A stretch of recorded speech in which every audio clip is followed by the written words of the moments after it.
Hello students, today we will study about the applications of the Pascal's law. So as you know, there are various ways to state the Pascal's law. So on the basis of Pascal's law, there are many devices.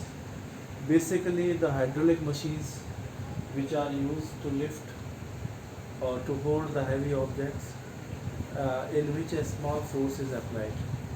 So before the hydraulic machines, we will study what is the principle behind that. So the principle of all hydraulic machines is the same, and that principle is that when we apply a pressure on any part of a liquid at rest, that will transmit in all direction undiminished without change, even on the container of the liquid or fluid. So it means अगर हम कोई भी pressure लगाते हैं वो क्या होगा, और डायरेक्शन में विदाउट चेंज क्या होगा, ट्रांसमिट हो जाएगा. दैट विल ट्रांसमिट अनडिमिनिश्ड और without change in all direction, and this is the simple principle behind all the hydraulic machines. So on the basis of the first application of the Pascal's law is that is the hydraulic lift. First is the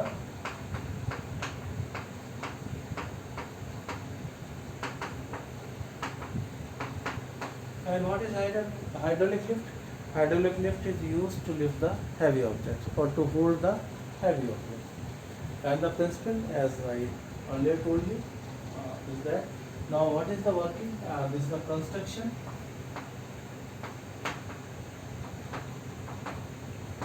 and working.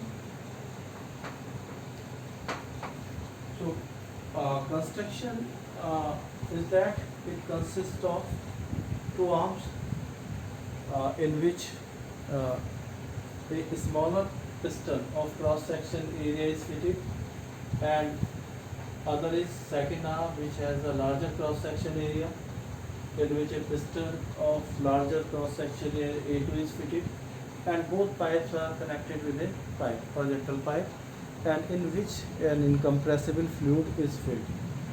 Incompressible fluid means whose density does not change. So this is the smaller area. It is the tube of a small cross section area, that is A1. This is the tube of larger cross section area over which a weight is used to be kept, and this on the smaller force on the smaller piston a force F is applied. हम smaller piston पे force apply करते हैं, that is F1 पे apply करेंगे, और जिसको हमें lift करना होता है, जिस भी ऑब्जेक्ट को हमें लिफ्ट करना है, that is capped on the larger piston. So when force is applied, F1 is applied,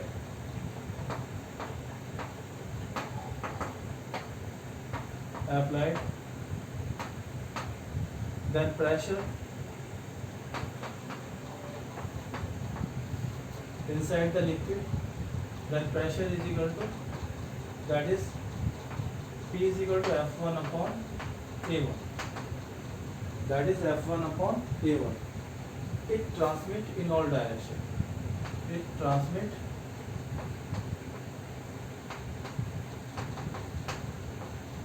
in all direction without any change. इसमें कोई भी चेंज नहीं होगा, and this pressure is transmit in all direction, even on the larger piston, and let F2 is force applied on the larger piston. So force of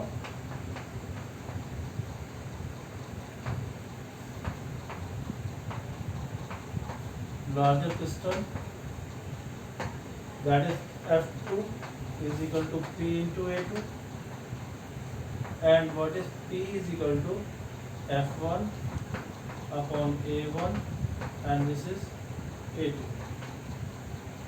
So in this way F2 upon F1, this is equal to A2 over A1, and which is very much greater than 1, because A1 is greater than A2, as A2 is much greater than A1. So this means F2 is greater than F1. So according to this relation, we apply a smaller force, and which is converted into much larger force, and with this force a heavy object can be lifted. So F2, that is the force on the larger area, that multiplied by a factor A2 upon A1. So it means force becomes A2 upon A1 times of the initial force, that is applied force. So here A2 upon A1, that is known as mechanical advantage.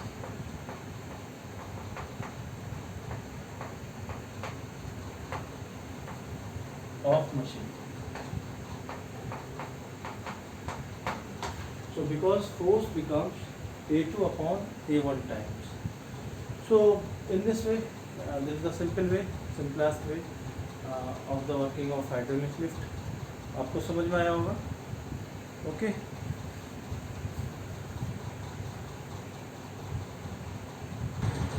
Now students, the second application is the hydraulic brake. So this is a simple diagram of the hydraulic brake.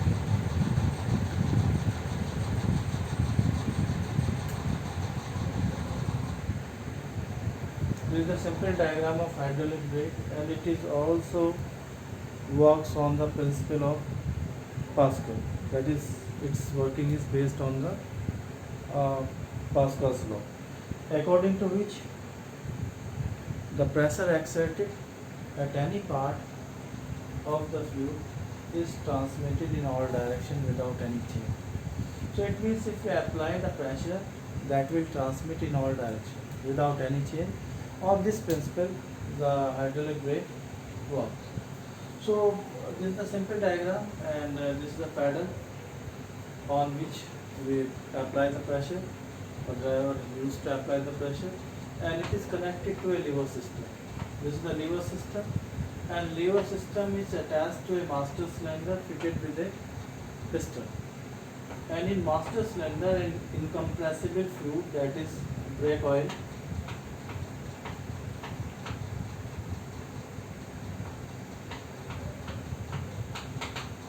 is filled, which is incompressible, and master cylinder is connected with a tube T, and one portion of the T tube is connected to the wheel cylinder.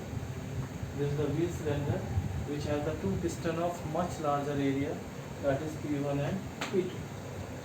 So these pistons are attached with a brake shoe. There are two brake shoes, and both brake shoes are connected with a spring. So whole arrangement is in the inner rim of the with the rim of the wheel. So when we apply the pressure on with the help of brake pedal, जब हम इसको apply करेंगे, so according to the Pascal law, this pressure will transmit. ये जो भी pressure लगा यहाँ पर, that will transmit without any change. So it is also transmit into the wheel cylinder. जो wheel cylinder में होगा, it pushes the, that is the piston P1 and P2 outward. ये piston और P2 को outward में push करेगा, and with this pressure, the springs S1 and S2, these are the brake shoe, S1 and S2, they comes out. S1 and S2 they push out. ये बाहर की तरफ को निकल आएंगे, and they touch with the inner ring of the wheel. जो wheel है उसके inner ring से touch करेंगे, and due to the friction the motion of the wheel retards. इस तरीके से क्या होगा, motion retard हो जाएगा, and when we release the pressure, जब release करेंगे pressure, and then the fluid comes into the original position. तो इस तरीके से क्या होगा, जब ब्रेक शूज टकराते हैं इनर रिम से, मोशन स्टार्ट करता है। और ये ब्रेक शू कब तक रहेंगे, जब हम प्रेशर अप्लाई करेंगे according to the Pascal's law. This pressure will transmit in all direction without any change. और ये यहाँ पर भी लगेगा पिस्टन P1 और P2 पे। इसकी वजह से क्या होगा, ब्रेक शू पे प्रेशर आएगा और ब्रेक शूज़ क्या होते हैं, आउटवर्ड डायरेक्शन में मूव करेंगे when they touch with the inner rim and which start the motion. So this is the working of the hydraulic brake which is used in the automobiles. I hope you understood. You have understood the hydraulic brake, working of hydraulic brake and construction. Thank you.